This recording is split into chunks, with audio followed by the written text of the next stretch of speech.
Hello everybody, today I'm going to be taking a look at some fantasy resin terrain from THMiniatures as I check out the Ragnarok set. It is a jam-packed box containing a little painting guide and then a whole host of terrain pieces, including some that need to be built up. So what I'm going to do is assemble said pieces, and then we can take a look at how it actually comes together when it's assembled. Okay, hopefully you'll be able to see this. I just give them a very quick spray and tacked some of the pieces together, so you'll see blue tack sort of lurking in places. I've not done a full cleanup on them yet, but I thought we'll go in descending order to show you what you get in here as far as scattery terrain pieces go. So this piece is approximately 200mm wide, and where are we? There's our top. Just going off camera there, 215mm long and about 140mm tall because it is stepped up. So you do have a fairly decent playing area on there in various places. About 100mm wide circular area there with a bit of indents for rubble and the like. Definitely a 40mm wide base through there. And there's some nice detail on it. Like I say, I've not done cleanup, so you can see there's small amounts of flashing here and there. But overall, the resin comes like this. So cleanup is going to be minimal, just a quick shave around the edges normally, and then just look out for any little bits of mold that may have broken off. So occasionally you'll see like a little light blue or light green piece that's just a bit of silicone trapped. You just need to dig it out with a knife or a pair of tweezers. But some really nice detail on it. The repeating sort of angular spirals, which are very reminiscent of Confrontation, which is delightful. So that's the sort of the largest piece, this ruined tower.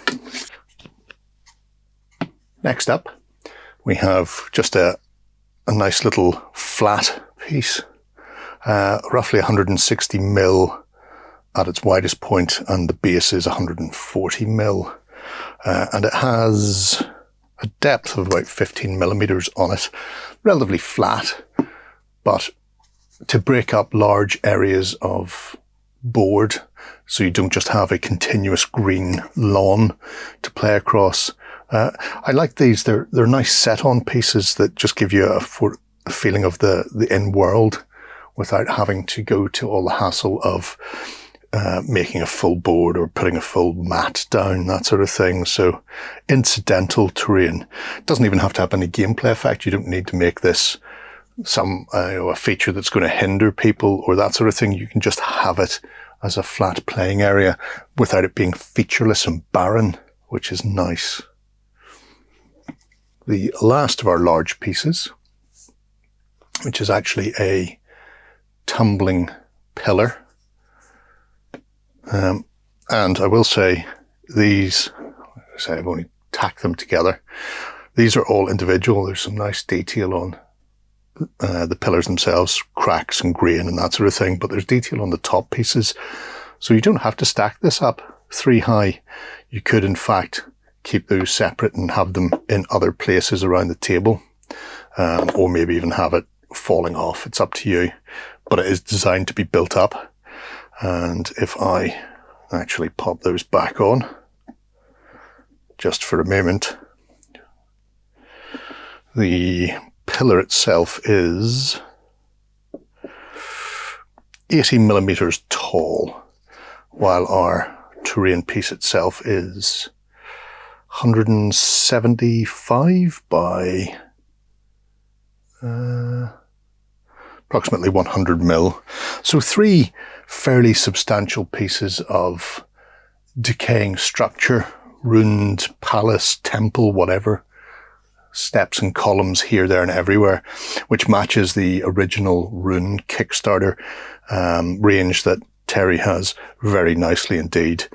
These just add a bit more detail. We see a bit more elaborate sculpture on them, if you will. So there are 3 large pieces, and then we have 8 varying sizes of small scatter pieces. So we have a large pillar, which is substantial. And then we have a couple of ruined bases.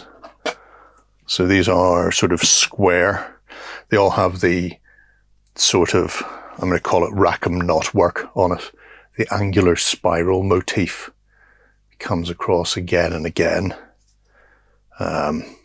Which I don't know who created that, which one of the studio painters, it may have been Terry himself at Rackham, but I really like these. They're nice, chunky line of sight blocking pieces.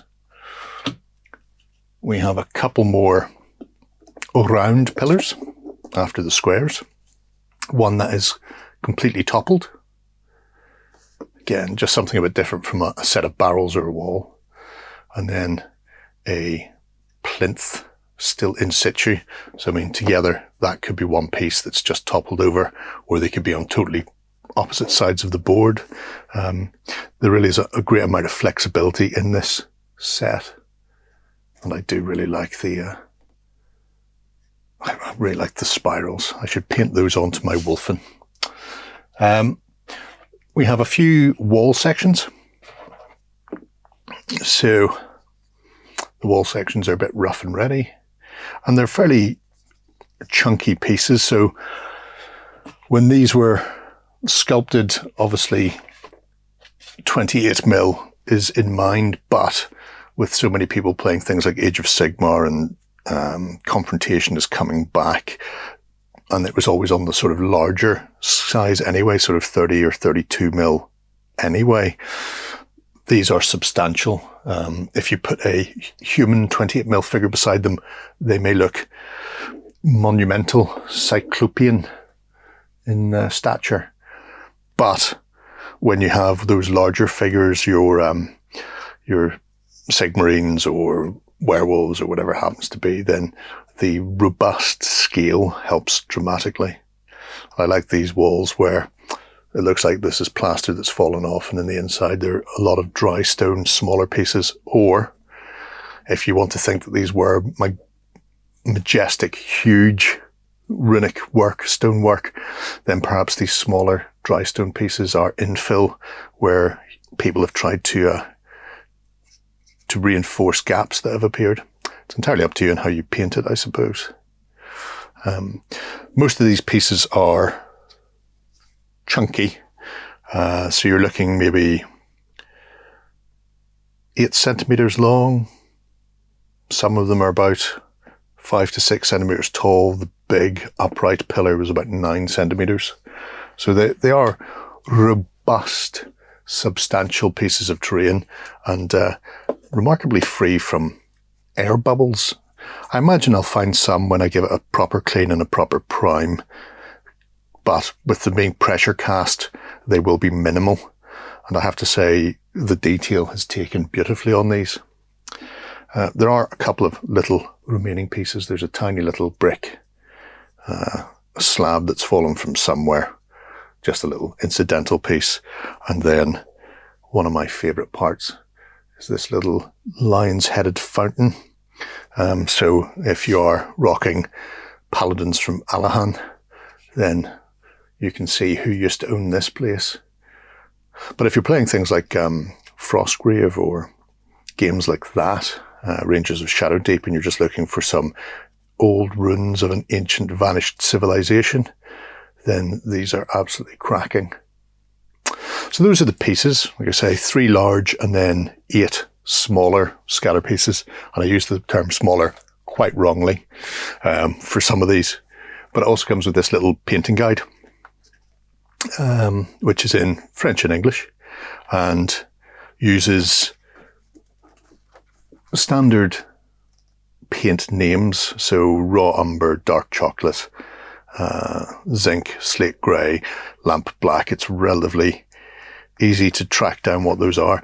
They come from the Americana paint range, if you're looking for them in particular, but if you're looking for the equivalents in other ranges, not having to dip and dive between others is quite nice. So I quite like that little booklet of how Terry has painted these up. And as a collection, like I say, I have the rune set already, so this will be added to those. But it's a substantial set of pieces that give a really interesting and lived-in look to a fantasy world. So yeah, a cracking way of dressing your board. So there we go, a lovely box of resin fantasy scatter terrain, perfect for any fantasy game you care to play, around about 28mm through to 32, quite happily. Obviously, with the news that Arclash is returning, Confrontation and Ragnarok are being resurrected, then these are nailed on for them. They have that aesthetic, which doesn't really surprise me considering who the creator is. I absolutely love the range that THMiniatures has produced over the past few years.